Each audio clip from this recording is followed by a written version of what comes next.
Kaya paano mo ako mapapaniwala na madiskarte kang tao at nagsisikap kung bawat comment ko may halaga sa'yo? Madami ka din time. Malamang marami talaga akong time.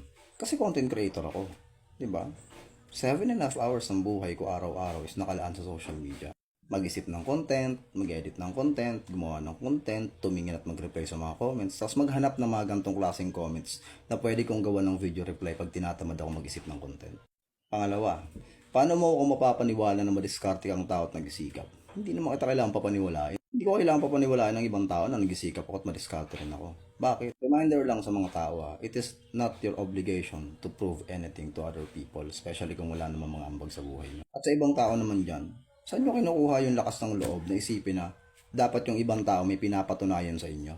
Unless wala ka namang ambag sa buhay ng tao, wala kang karapatang mag-demand na kailangan may patunayan ka sa akin. Patinayan mo nga sa akin na madiskarte ka tapos nagsisikap ka. Ganito lang yon. The fact na kaya kong buhayin ng maayos yung pamilya ko is enough proof dapat na madiskarte at nagsikap din ako. Pangatlo, ang matindi. Bawat comment ko may halaga sa'yo. So porkit nag-reply ako tapos ginawan ko ng content, may halaga na ba sa akin? Hala, grabe yun.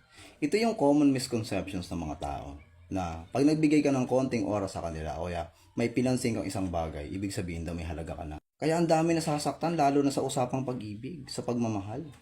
Ang daming lalapit sa akin, kuya, pinaasa lang ako ng babae, akala ko gusto niya rin ako eh. Yung pala, malaman-laman ko, kinausap lang naman ng babae, pinansin lang ng babae. So ayun, ang ending, nag-assume, umasa, na baka may pag-asa siya. Guys, lagi niyong tatandaan lalo sa kalalakihan, sa mga babae rin. Hindi porkit pinapansin ka ng tao, may halaga ka na sa kanya. Malay mo, may makukuha lang siyang something, kaya kanya pinansin. O kaya, mabait lang talaga siya, ganun. Ang bottom line is, huwag tayo mag-assume. 'Di ba? Kaya ang daming sumasama yung loob, lalo pagdating sa pag-ibig. Eh kuya kasi mabait din naman siya sa akin eh. Kuya nagre-reply siya sa akin eh. Kuya yung mga comments ko pinapansin niya naman eh. Kuya nagla-like din siya ng pictures. Hindi porket pinansin ka o binigyan ka ng konting oras ng tao, mahalaga ka na. Yung iba nga dyan, inanakan at lahat, iniwan pa rin eh. Sabi ko sa inyo.